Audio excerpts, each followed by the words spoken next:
ಪ್ರಭು ಕ್ರಿಸ್ತರಲ್ಲಿ ನನ್ನ ಒಲುವಿನ ಸೋದರ ಸೋದರಿಯರೇ, ಇವತ್ತಿನ ಶುಭ ಸಂದೇಶ ಯೋವಾನ ಅಧ್ಯಾಯ 19 ವಾಕ್ಯ 28 ತಿಳಿಸುವುದೇನೆಂದರೆ, ನನಗೆ ಬಾಯಾರಿಕೆಯಾಗಿದೆ. ಶಿಲುಬೆಯ ಮೇಲೆ ಯೇಸು ಕ್ರಿಸ್ತನ ಮಾತುಗಳು. ಚಿಂತನೆ: ಇದು ಕೇವಲ ದೈಹಿಕ ಬಾಯಾರಿಕೆಯಲ್ಲ, ಇದು ಆಳವಾದ ಹಂಬಲ. ಯೇಸು ಪ್ರೀತಿಗಾಗಿ, ಆತ್ಮಗಳಿಗಾಗಿ, ನಮ್ಮ ಹೃದಯಗಳಿಗಾಗಿ ಬಾಯಾರುತ್ತಾನೆ. ಅವನ ಸಂಕಷ್ಟದಲ್ಲಿಯೂ ಸಹ ಅವನು ನಮ್ಮನ್ನು ಬಯಸುತ್ತಾನೆ. ಅವನ ಕೂಗು, ಅವನ ಮಾನವೀಯತೆ ಮತ್ತು ಅವನ ದೈವಿಕ ಪ್ರೀತಿ ಎರಡನ್ನೂ ಬಹಿರಂಗಪಡಿಸುತ್ತದೆ.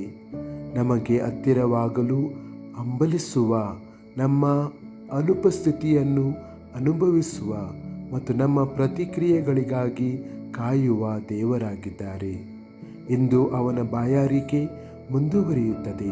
ಬಡವರಲ್ಲಿ, ಒಂಟಿತನದಲ್ಲಿ, ಮರೆತು ಹೋದವರಲ್ಲಿ ಮತ್ತು ನಮ್ಮ ಸ್ವಂತ ಹೃದಯಗಳ ಶಾಂತ ಸ್ಥಳಗಳಲ್ಲಿ. ನಾವು ಪ್ರೀತಿಸಿದಾಗ, ಕ್ಷಮಿಸಿದಾಗ ಮತ್ತು ತಲುಪಿದಾಗ ನಾವು ಅವನಿಗೆ ಪಾನೀಯವನ್ನು ಅರ್ಪಿಸುತ್ತೇವೆ.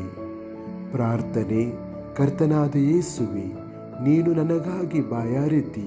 ಇತರರಲ್ಲಿ ನಿನ್ನನ್ನು ಪ್ರೀತಿಸುವ ಮೂಲಕ ನಿನ್ನ ಬಾಯಾರಿಕೆಯನ್ನು ತಣಿಸಲು ನನಗೆ ಸಹಾಯ ಮಾಡಿರಿ. ನನ್ನ ಹೃದಯವನ್ನು ನಿನ್ನ ಹತ್ತಿರಕ್ಕೆ ಸೆಳೆಯಿರಿ. ಆಮೆನ್.